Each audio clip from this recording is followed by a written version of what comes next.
I had lived in Selma for like 4 years after my undergraduate, and I was trying to start some community institutions, but Selma was a very frustrating place, a lot of racial tension. It was still extremely segregated while I lived there. I moved back to California to go to graduate school, and my track in graduate school was really preparing me to be a teacher. Everybody who had gone through my program became they got a tenure track job right out of graduation.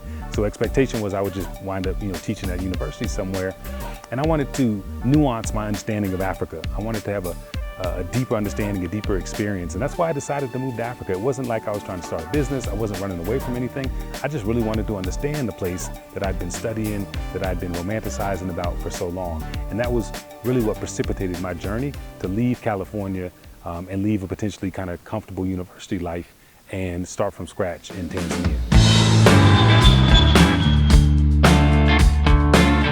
My name is Gaidi Faraj. I was born in Oakland, California, primarily raised in Sacramento. I went off to Atlanta when I was a young man, did my undergraduate at Morehouse College before returning to California for graduate school.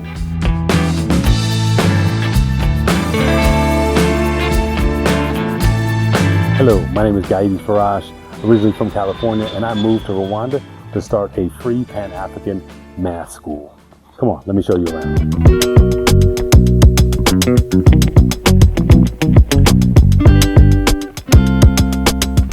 So what you see in front of us, we have a mural that's really focused on reminding students that we're trying to reclaim a legacy of mathematics and STEM in Africa. We're not starting from scratch. Going all the way back to the pyramids in Egypt, we've got a deep history of doing mathematics, doing algebra, doing geometry, doing calculus, mapping the stars, doing fractal geometry. So we're trying to remind students of this history because too often students learn mathematics in the context of the Greeks, right? As if they were the foundational mathematicians, but a lot of Greeks studied in Egypt. And so that's what we're trying to remind them of with this mural. So this mural pays homage to some of our history in math and science, brings us up to contemporary times, and then gets students to think about the future of Africa and what it looks like, because we believe we're training the architects of the Africa we want. I've been living in Rwanda since around 2018, but my first impressions of Rwanda go back to my first visit, which was in 2007. So while I was living in Tanzania, I was visiting a lot of other countries in East Africa, doing a lot of traveling around the continent. And so I came to Rwanda in 2007, and Rwanda in 2007 was a very different place. They were only a decade past the genocide against the Tutsi, still in recovery phase, but also just hadn't grown as much as a lot of other countries. But what was interesting, what stood out to me is they still had, in many ways, a better infrastructure in terms of road networks and stuff than Tanzania had at the time. Tanzania had been a socialist country until they opened up their economy in 1999, and so they were slower to develop in a particular way. And so that was one of the things that stood out. But the other part that stood out was it was still a very subdued country. It's much mellower, calmer, but also a little bit of tension. And that was different than the feeling that I had when I was in Tanzania. But when I moved back here in 2018, I was struck by how well organized it was and also how everything worked. When you would go to a government office and try and get your residence permit or try and get an ID card, and they would say, come back on Tuesday. Well, when you got there on Tuesday, it was ready. My experience in other countries had always been that, they would tell you, oh, sorry, come back in another week, come back in 2 weeks, and there'd always be delays or excuses. Rwanda was no excuses. If they said something, then that's what it was, and that's how things work. So I was really impressed by just how efficient the country was when I got back in 2018. In front of us, we've got our prime academic block. So this is where the classrooms are, this is where the library is. You can see we've got 8 flags flying. They represent the 8 countries that our students come from. So our students come from Tanzania, Kenya, Uganda, Rwanda, Botswana, South Africa, Namibia, and Nigeria. So East, Southern, and West Africa. And each year we plan to add a few additional countries. Everything here is done fully in English, but we also have some sprinkling of Kiswahili because we recognize Kiswahili as a Pan-African language, and we're really tied into a larger Pan-African mission. Each of our students will go back and compete in the Olympiads from their respective home countries, and we're trying to increase the overall participation of Africa in the Olympiad competition, but also really to develop that next generation of AI talent. AI is kind of taking over the world. It's the buzzword. Everybody's talking about it. But the reality is Africa is going to be left behind if we don't develop our own AI talent. Everybody talks about how algorithms are biased. Well, they're biased because we're not the ones building them. And in order for us to build algorithms, we need that deep math talent that we're nurturing here at AOA. So we're standing outside of our library. We also have some boards around campus that highlight some of the student work. Our students are also taking a design class where they have to do some self-portraits. Because again, I mentioned our students are the architects of the Africa we want, the Africa of the future. And so it's important they not just know math, but they understand design principles. How do they actually design the Africa we all want? How do they design solutions to the big problems that we're facing? But also, how do you design future cities, smart cities? How do you design infrastructure? How do you design education systems that are representative of all, that are African-centered, Pan-African-centered?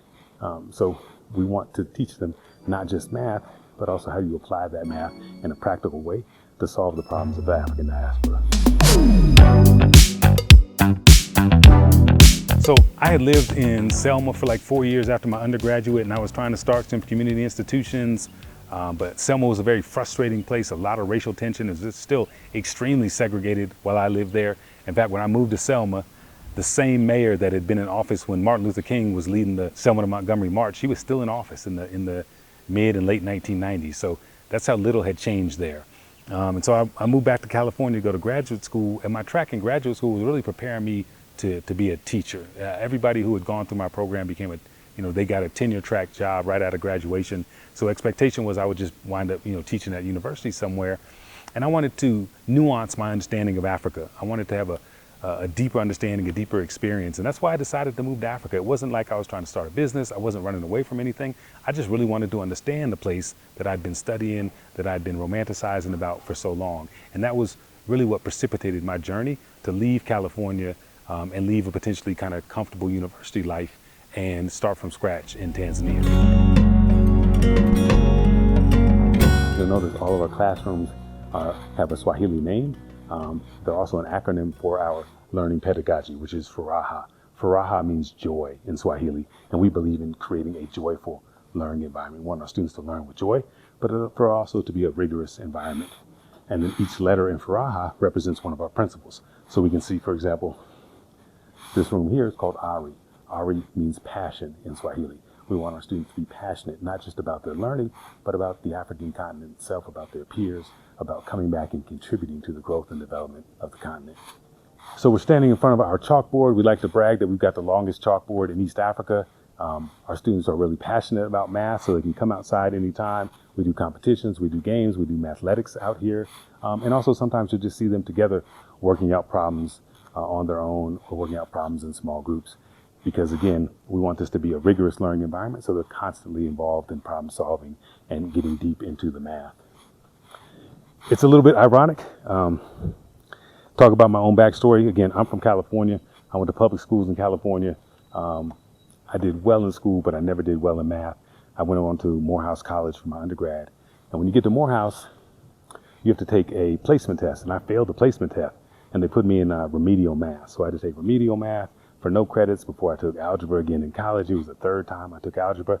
So I don't have a deep math background myself, but I got into education, and I also had this Pan-African calling. So one of my mentors was Geronimo G. Jaga. He was the former Ministry of Defense, he was the Deputy Minister of Defense for the Black Panther Party, and then he was in prison for 27 years. And when he got out of prison, he decided to move back to Africa. And he moved to Tanzania, where Pete O'Neill and some other former Black Panthers had settled down. Pete had settled with his wife, Charlotte O'Neill. They had lived in Algeria and part of the Algerian chapter of the Black Panther Party for many years. And so I moved to Tanzania with them in the beginning, and I stayed in Tanzania for 12 years, built some hotels, got involved in the private sector doing business, and then I moved back into education. And I ran a startup university in Rwanda for several years. That's how I first came to Rwanda. And then I paired up with some of my colleagues from that previous job, and we decided to start this secondary school here. So that's how I wound up being the head of a math school, even though I wasn't a great math student myself back when I was in high school. Okay, my name is Cindy Gordon, and I am the co-founder and head of holistic learning and engagement at the African Olympiad Academy. I knew Gaidi and I knew Arun, the two other co-founders, about 7 years ago, because we all we all worked at the African Leadership University at some time, and we connected that way. So I think it's like been a several years build up of a friendship, and also sharing ideas and what if, you know. So Arun came up with this, said, look, I really want to take the Olympiad team, especially here in Rwanda, to another level. I just thought I was going to be on an advisory kind of role. And then I was asked to be more involved and actually to relocate to Rwanda. I was currently a lecturer at University of Sussex. I felt quite comfortable. And then when they asked me, I thought, I really had to think about it, but only for a hot minute. And I just went, yes, I'll do it, I didn't tell them that. I thought, but yes, it just felt right. But actually it was a really big decision. It was a big decision transitioning from university to school. But what was different is that I was a part of the foundation of this. I was a part of creating this. And I think often people ask me, why did you kind of leave London? I was in Brighton, but why did you leave Brighton and UK to come to Rwanda? I felt that it was an extraordinary opportunity to, one, I really believed in the people I was working with, the actual other co-founders. I think we really shared the values and we shared a vision. And it was one of those rare opportunities, if I don't do it, when am I going to do it? When I first moved to East Africa, in Tanzania particularly, it was a challenge to get contact lens solution or certain other things. So I would be lying if I had said to people back in 2004 or 2005 that my quality of life in Tanzania was better than the quality of life in the United States. There were aspects of it that were good, but overall, there were a lot of pieces that were a struggle.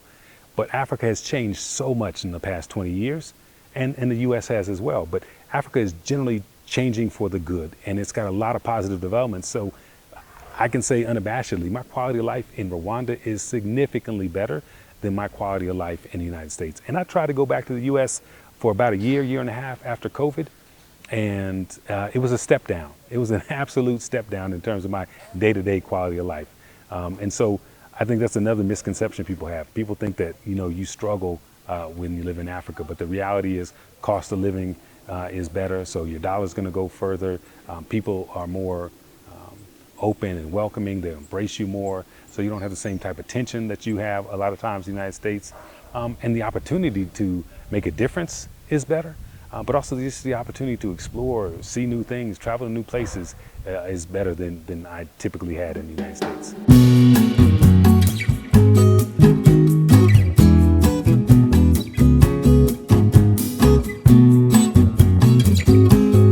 So as I mentioned, we have 30 students, and this is a 3-year program. Our plan is to bring another 30 students next year. So I'm going to show you some of the construction we have going on as we prepare for year 2. So our school is a full boarding environment. So we also have gender equality that's built into our core mission. So of our 30 students, we have 15 girls and 15 boys. Our boys live in the boys' dorm that's behind these bushes here, that house. But we plan to take another 15 boys next year. So we're doing some renovations to prepare the dorm for the second batch of boys that are going to come join us. So we're standing inside of what used to be the nursery for this school when it functioned for many years. And we've broken out some walls, and we're going to reconfigure this space so that it actually becomes a couple of bedrooms and a locker room style bathroom and shower for the second batch of 15 boys who are going to join us in September of 2026. So you can see us now in the middle of the construction. But again, this is what I was saying. It's a lot easier to get things done in Africa. Don't have to get all the same permissions and bureaucracy that you would have to do if we were in the U.S. They still have regulations around construction. You still have to get permits for certain types of things, but it's a much simpler process in Rwanda than it'd be if I had stayed home in California, for example. So this is our game room. This is a collective space where the students can hang out in the evenings. We've got a lot of board games, got chess, ping pong. We also have projectors, so we show movies every Friday night on the big wall, and we've got a popcorn maker over there, so the students can have popcorn and really just kind of chill out together. So you'll often find them in here, but a lot of our games are also math and STEM themed, so they can continue to sharpen their minds in the evenings. And the way we have the campus set up is boys live on one side and the girls live on the other side. So only girls exit the game room on that side and only boys would exit on this side. So we do have gender separation in the living side of campus. We're sitting on the temporary campus of the African Olympiad Academy. I say temporary because we just started in September of this year. We brought our first cohort of 30 students in, and we moved into an existing school campus because it was a faster way to get started than trying to build an entire school campus from scratch. And so we have rented this campus, which has several classroom blocks. It's got an administrative block, cafeteria, and it also has several houses that serve as our dorms. This entire campus, which sits on several acres of land, would cost you about the same as renting a 2 or 3 bedroom apartment in Manhattan. So it's a very good value for money, and it's something that we could only do in Africa. To try and rent the same size campus in the United States would probably cost us in the neighborhood of 8 to 10x per month. Along with that, just the startup costs. Like, we're doing major renovations here. We've got contractors working on a regular basis, even though we've already started school. We've got a staff of nearly 30 people, but our payroll and our operational costs are a fraction of what they would be in the United States. The same thing with the regulatory issues. Here in Rwanda, it is so much easier to talk to government, to talk to influencers, to talk to decision makers and get them on your side to help streamline whatever permissions that you need, occupational permits, etc., to get operational. It's a much faster process and a more efficient process here on the ground in Rwanda than it would be to start a similar school in the United States. All of the liability issues I would have to deal with, the insurance issues I would have to deal with, let alone trying to convince parents to send their students to a school like this and an opportunity like this. And we're a full scholarship school.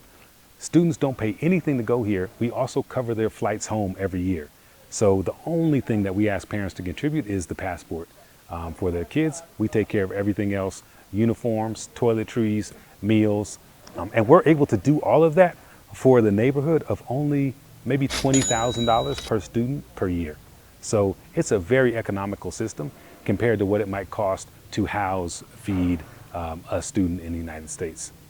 Here at Web Nation family, for years we've been sharing stories of diasporans who have relocated from the diaspora and currently living here on the continent of Africa.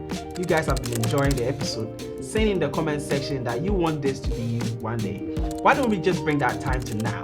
We are inviting you to come on a trip with us to South Africa, November 2026. This is going to be an 11-day experience of we visiting cities like Cape Town, Johannesburg. We having experiences like going to the wine lands and actually experiencing South Africa, the people, the food.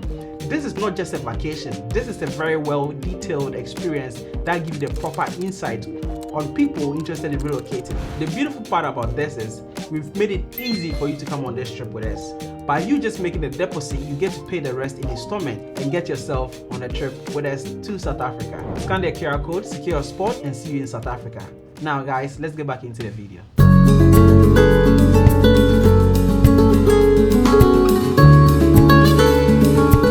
So this area, we call it the space. It's our wellness center / counseling room, but counseling is kind of a stigmatized word, so we call it the space. It's just a space to chill out when you need to, or come have a conversation with our director of holistic learning. We also have, this room is really popular for our students. So if you're stressed out, you just want to vent some emotions, we call this the scream room. So you can come in here, fully padded, insulated room, really muffled, pull the door closed behind you, scream as loud as you want to. So this is our kitchen. We have a kitchen crew of 5 that serve breakfast, lunch, and dinner because, again, we're full boarding. So they take really good care of us. This is the prep side, and the other side is where they actually cook the food.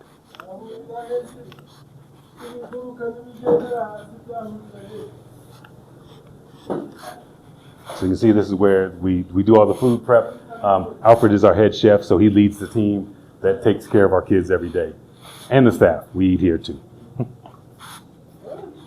So this is our cafeteria. You can see some of the students starting to gather. We have lunch around 12:15 every day, so students are just coming out of their morning sessions.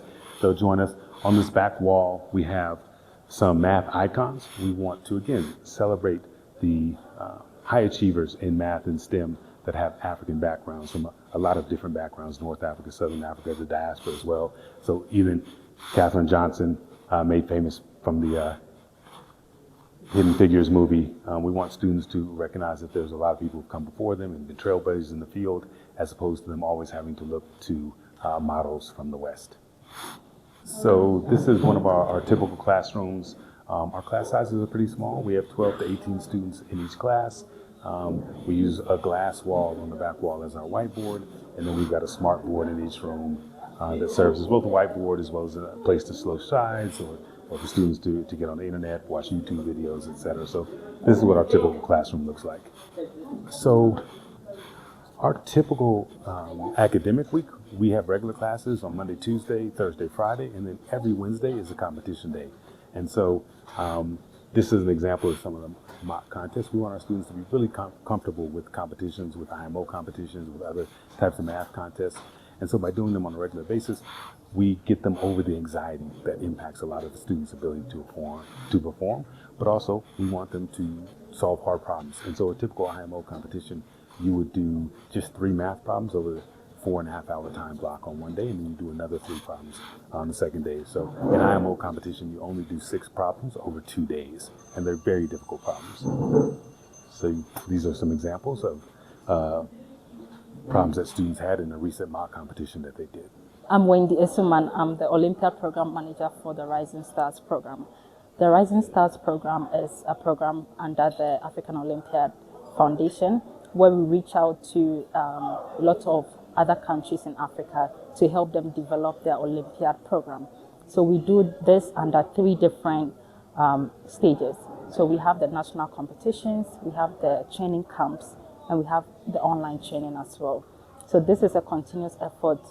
We work with local partners to help them develop their national Olympiad programs.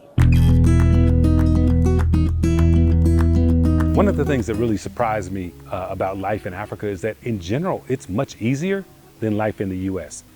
And particularly from a culture standpoint, in terms of how people think about a work-life balance or what they focus on a day-to-day basis. So right now, I'm the head of school here at African Olympiad Academy. It's a secondary school I helped found. My daily routine is, I get up pretty early, maybe around 6:30 in the morning, leave the house by 7:15, so I can be on campus, have breakfast with the kids, because we're a fully residential boarding school.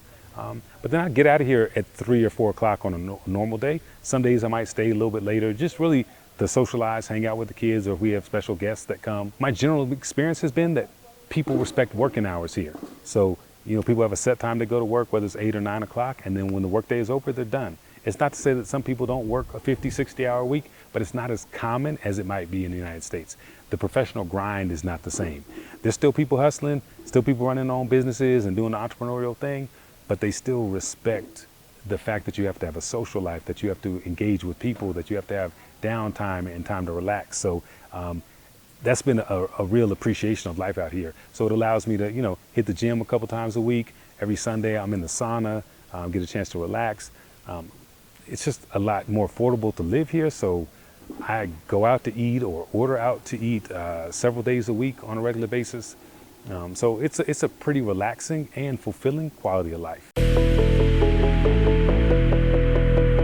So I had a certain background in African history, knowing about the independence movement and those types of things. And so when I hit the ground and I was willing to talk and share and engage in debates about African history and African politics and these things, and I was familiar with some of the leaders and different movements in different places, people really embraced me because they respected and appreciated the fact that I had taken the time to learn about their history. Even though I considered it my history as well, a lot of people on the continent don't know that much about slavery and the slave trade and understand why Africans in America are there in the first place.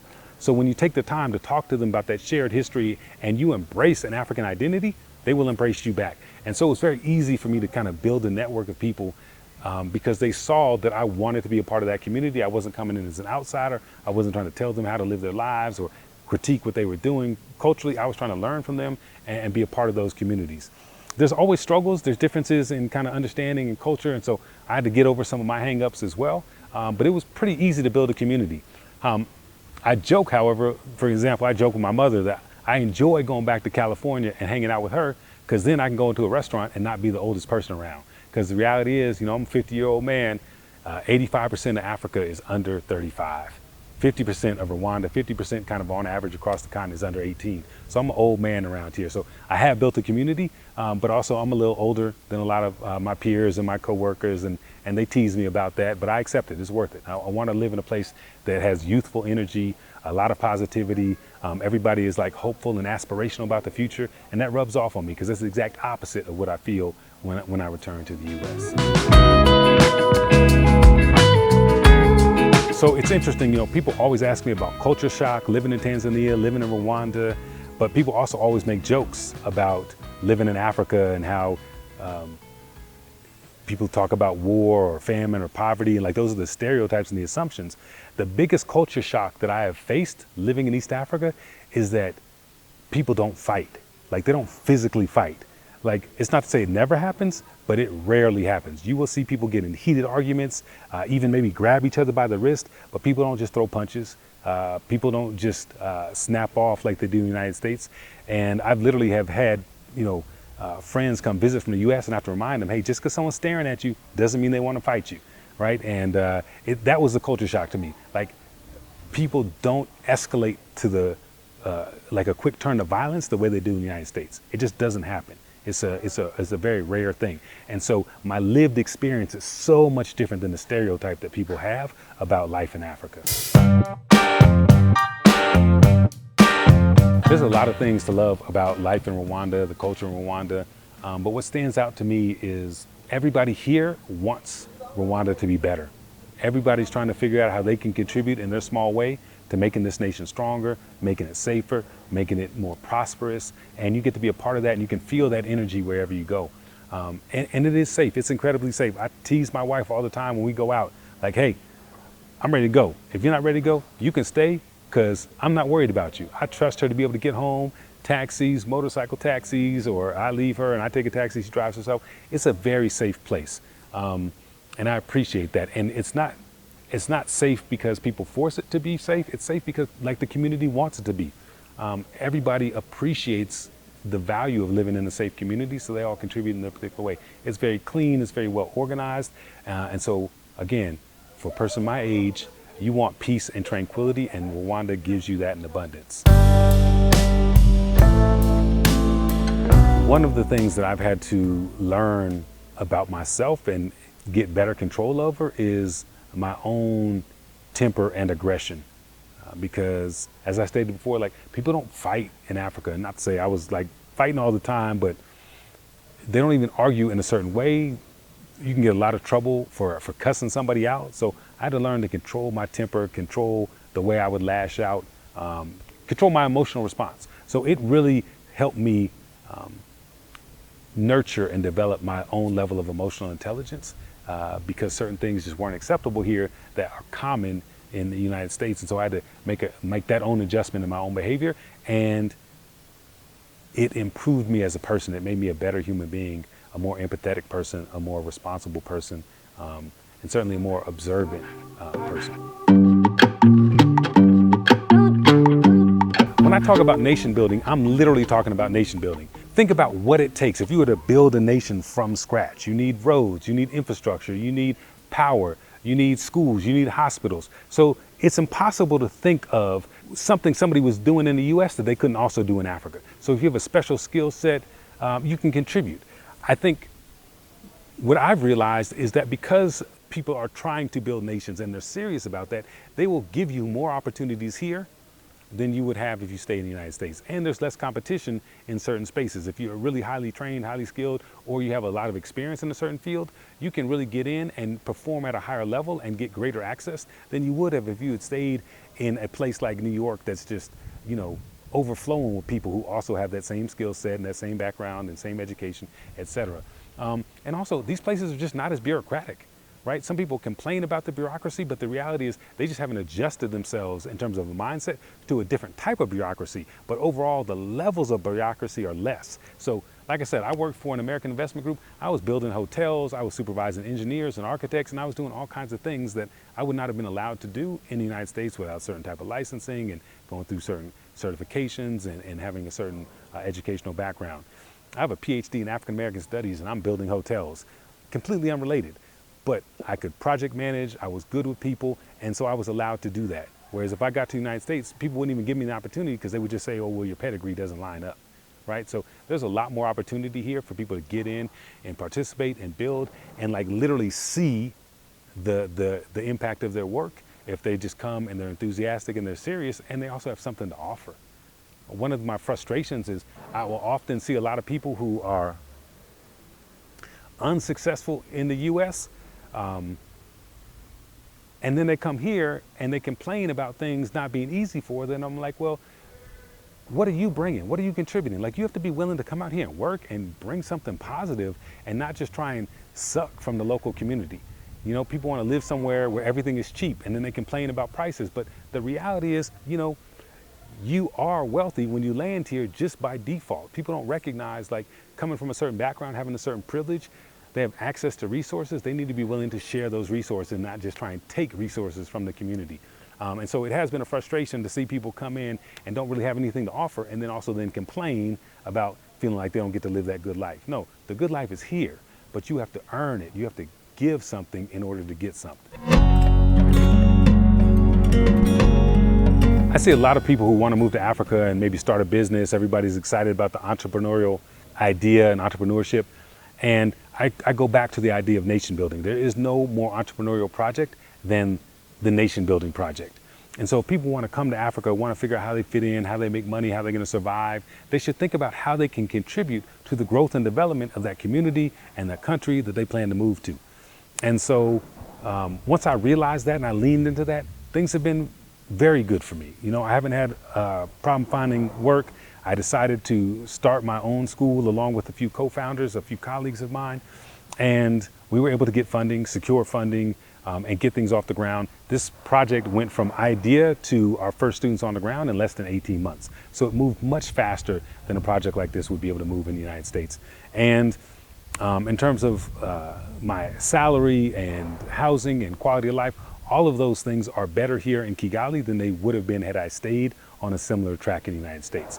It is possible that 20 years after finishing my PhD, I would be earning more net in the US than I'm earning here, but the power of my dollar would not be as such. So I wouldn't have the same quality of housing, I wouldn't have the same quality of life that I have here with that same amount of money. And let's be clear, I mean, I make a decent amount of money here. It's not like I'm struggling by any means, but the money goes a lot farther. But more important to that, when people ask me, what's the cost of living in Rwanda, I always tell them, what's the cost of not living in Rwanda? Like, what's the cost of staying in the United States? What's the cost of staying in a California, in Atlanta, a DC, a Baltimore? Like, what is the cost of staying in those places and dealing with all that negativity, dealing with all that tension, all that racial hatred, all that white supremacy that you have to deal with on a daily basis, instead of coming to a place where they want you, where they welcome you, where they embrace you and your contributions, right?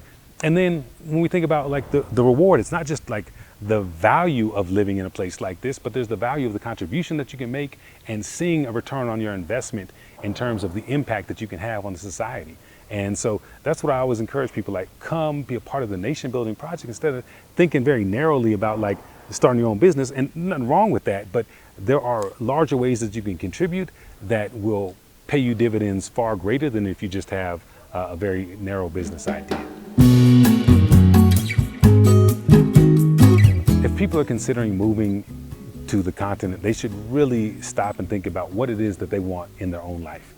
Because a lot of people say, for example, oh, I want to go to the US. We say, well, where in the US? The US is not all the same. Or if people want to go to Europe, well, Europe's not all the same. And as people have to constantly be reminded, Africa is not a country. Africa is a collection of many countries, and even within those countries, there's different types of communities. So people have to really think about what is the life that they want. You want a quiet, peaceful, tranquil life? You want a beach life? Do you want a party life? Because there are different communities for each of those things. A lot of people think about making money and being entrepreneurs, and there's a space for that as well. But I highly encourage people, like, wherever you're thinking about moving, think about the type of life that you want and think about the contribution that you can make to that community. Because the more that you can add value and bring something to that community, the more they're going to embrace you and open up opportunities for you to thrive and be successful in that space. So there's no one size fits all. Like, you'll hear a lot of people who don't know a lot about Africa say, oh, I want to move to Ghana. Well, it's only because that's the only place you know about, right? Take the time to do your research. Learn about the differences between Kenya and Tanzania, Kenya and Uganda, Uganda and Rwanda. There's huge differences between countries that are neighbors to each other. And so there might be a country that's a better fit for you than the country you thought was the right country, just because that's the country you'd heard about first, or that's the country you'd seen some YouTube specials about. So Rwanda is a great place for people who want to start a business, people who want to help build, people who want something safe, peaceful, and tranquil. Whereas, Kenya or Uganda might be a better place for someone who really wants to have a party life and kind of be in the clubs all the time. And, Nigeria as well, or, Kenya, Nigeria might be better for people in the tech space, and Tanzania is better for someone in the agriculture space. So you have to really think about, like, what is the expertise that you bring, what is the space that you want to fit into, and then what is the lifestyle that you want to have. And consider all of those things, and then do your research before you commit to moving to a certain place. When I first moved to Africa, I only planned to live here for a year. And if I could do it all over again, I would have told myself to hit the ground thinking about it as your long-term home, because I would have had a different approach, a different mindset, and I would have done a few things differently. That's the advice I would have given myself. I looked at it when I first came as like a short-term project, instead of looking at it as like, this is where I want to be, this is where I should settle down. So that's the advice. I would have come in with the kind of eyes open to, like, this could be my home, and it is. When I came on board with my co-founders to launch AOA, I said to myself, and I told my wife, that I want this to be my last job. AOA is not just a school. We're actually building an entire ecosystem of math camps and training programs across the continent, so we can help other countries that are not yet engaged in the IMO, the International Math Olympiads. We want to get them involved as well. And so over the next 5 years, I'm hoping to move us from this temporary location to our permanent campus, grow our student body, but also, more importantly, build up Olympiad programs in a couple dozen African countries and get them really active and engaged in the International Math Olympiads. And then also strengthen the Pan-African Math Olympiads, the Pan-African Informatics Olympiads, the Pan-African Physics Olympiads. We're trying to grow not just math, but STEM overall on the continent, and really reset the global narrative about math and STEM and Africa. For too long, people have looked at Africa as a place that produces culture. They do song and dance, they produce art, but they're not STEM, they're not technically proficient. And it's just not true.